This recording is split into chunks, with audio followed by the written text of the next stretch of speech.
이번에 숭원장 스님을 받들어 모시고 북한에 2박 3일 갔다 왔습니다.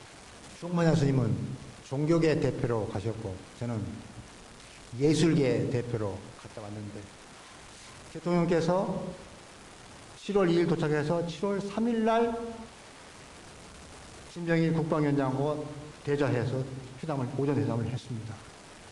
그리고 옥랑관이라는 냉면집에서 대통령이 직접 우리 같은 일행들을 이제 못 만나죠. 바쁘니까. 거기 와서 이제 악수하고 인사하고 점심을 같이 하도록 되어 있었습니다. 그 자리에 오셔가지고 예정도 전혀 없는 연설을 했어요. 원고 준비 안 돼 있죠. 요지는 뭐냐면 우리가 신뢰를 쌓을 것이 가장 급선무고 그 신뢰의 토대 위에서 믿음 위에서 서로를 이해하고 그리고 한민족이라는 걸 확인해야 하는데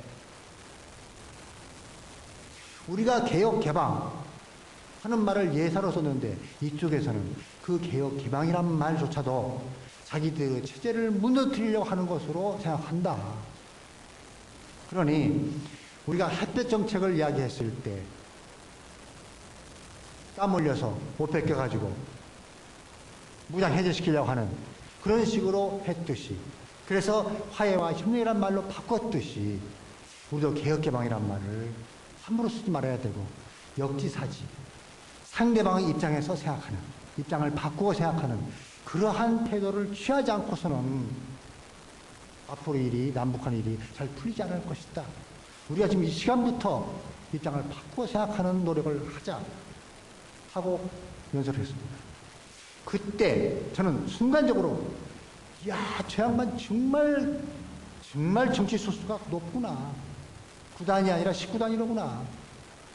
옆에 앉은 한 분은 저런 말을 왜 하지? 저거 전 반대였습니다.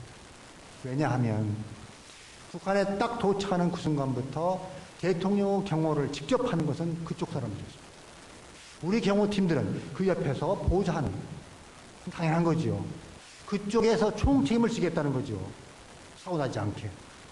그러니까 대통령이 옥랑관에 오셨을 때 대통령을 에워싸고 있는 것은 다 김일성 배지를 붙이고 있는 그쪽 수행원들이었습니다. 그리고 우리 수행원들은 그 뒤에 서 있었습니다. 대통령의 그 말이 그야말로 실시간으로 바로바로 김정일 국방위원한테 보고될 거 아닙니까? 우리 대통령은 그걸 생각한 거예요. 대좌에서 단둘이 하는 것보다는 우리 쪽 사람 전부 다, 북쪽 사람 전부 다 꽉 차있는 그 속에서 말을 함으로써 나의 진심을 객관적으로 입증하겠다 하는 작전을 세운 거예요. 그것이 주요해서 점심 먹고 나서 만났을 때 김정일 국방위원장이 하루 더 머물다 가라는 말을 한 겁니다. 저희들은 돌아와서 우리는 호텔에 있고 그리고 회담은 백화원 추세는 저 멀리 살고 있기 때문에 그 말 못 듣지요. 그 말을 듣게 된 것은 1시간 좀 지난 다음에 듣는 겁니다. 그때 하루도 머무르라 해서 우리는 박수를 막 쳤습니다. 환호했습니다. 야, 드디어 일이 되는구나. 일이 안 되면 당장 떠나야 되는데 할 일이 많고 잘 되고 있으니까 하루 더 머무르라 말이 나왔겠지. 그래 환호했습니다. 그런데 과연 한 4시간의 대자 속에서 우리가 상상도 할 수 없는 엄청난 성과를 거두고 돌아왔습니다. 저희들이, 대통령도 아닌 저희들이 계속 노심초사하고 불안하고 두려웠던 것은 별것 결정된 것 없이 남쪽으로 돌아올 때 국민들이 얼마나 우리를 우습게 하고 냉대할 것인가 엄청히 두려웠습니다. 근데 그 두려움을 다 해소할 수 있을 만큼 그리고 박수를 받을 수 있을 만큼 엄청난 결과를 가지고 돌아왔습니다. 이것은 그 회담 후 결과 여러분 신문 통해 다 보셨겠지만 그것으로 끝난 것이 아닙니다. 그것은 앞으로 하겠다는 약속입니다.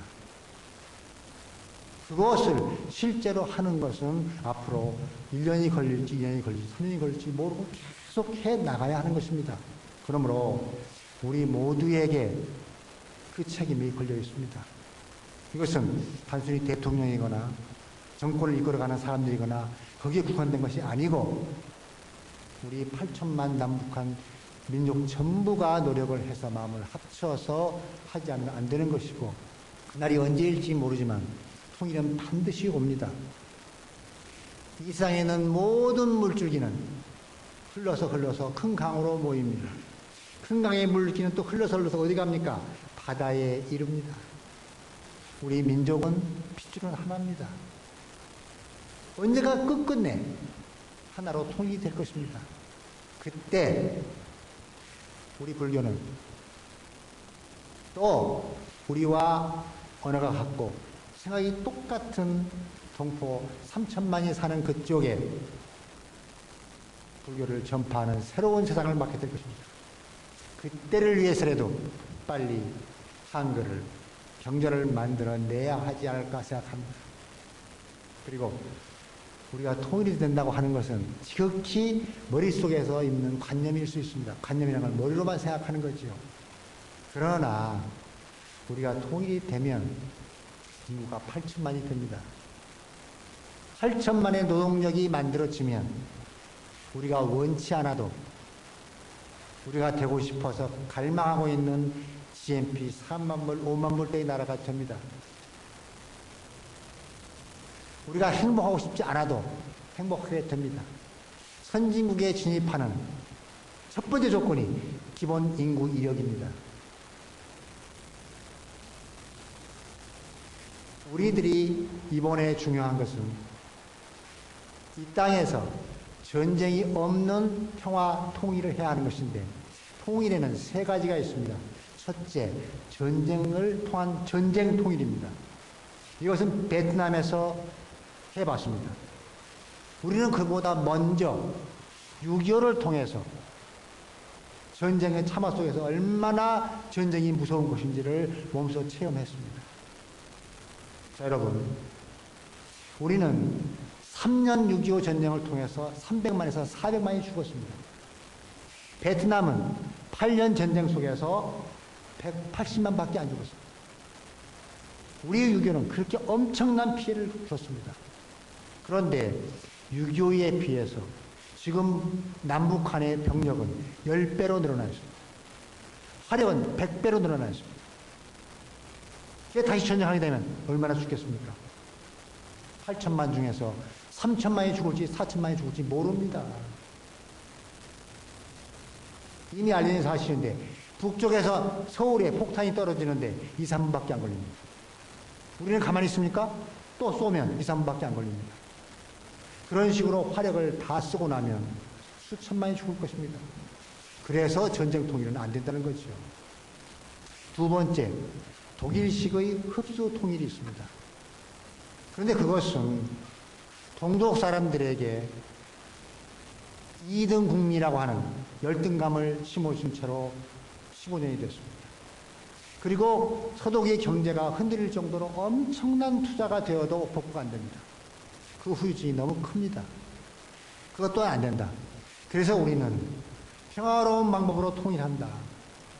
그것은 서로 믿고 믿어야 되고 신뢰해야 되고 그리고 돕고 사랑하면서 넉넉하고 느긋한 마음으로 세월아 너 흘러가라. 그리고 10년, 20년, 30년, 40년, 50년을 기다려도 좋다. 그때 통일될 수 있다. 그리 가면 그동안에 우리가 북쪽 도와주고 공장 지어서 우리 기업들이 투자해서 이익 가져오고 하면서 북쪽이 성장하고 10년 지나서 3,000불 되고 20년 지나서 5,000불 되고 6,000불 되고 그렇게 해서 경제적 차등이 별로 없을 때 자연스럽게 통일이 된다면 그것이 평화통일 아니겠느냐 하는 것이 우리가 가지고 있는 보관들입니다. 그런데 그렇다면은 그 긴 세월을 어떻게 기다립니까? 하고 묻는 사람이 있을 수 있습니다. 상관없지요. 이런 상태에서 백두산 관광이 내년 4, 5월이면 갑니다. 여러분 비행기 타고 바로 백두산 가십니다. 그렇게 구경하면 됐지. 그렇게 왔다 갔다 하면 됐지. 더 뭘 바랍니까? 그렇게 해서 볼 거 다 보고 즐길 거 다 즐기고 그러면서 세월이 가다 보면 자연스럽게 통일됩니다. 그리고 우리의 민족 역사가 5,000년입니다. 우리 민족은 또 앞으로 5,000년을 또 뻗어갈 것입니다. 그러면 10,000년입니다. 만년의 세월 속에서 분단된 세월 100여 년 흔적이 있습니까? 없습니까? 흔적 없습니다. 그러므로 우리가 한 번 겪었던 전쟁의 비극을 우리 자식, 우리 손자들에게는 남겨서는 안 된다 하는 것이 우리들이 공통으로 가지고 있는 국민적, 민족적 동의이기 때문에 그러한 부분들을 이번에 두 정상이 잘 확인해서 이 땅에서는 어떠한 전쟁도 반대하고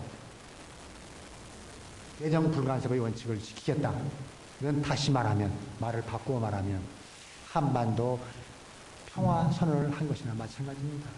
그러므로 우리는 앞으로 이 땅에서 전쟁이 없다고 하는 것을 전 세계를 향해서 약속한 것이기 때문에 그것만 가지고도 고맙게 생각하고 우리의 생업을 열심히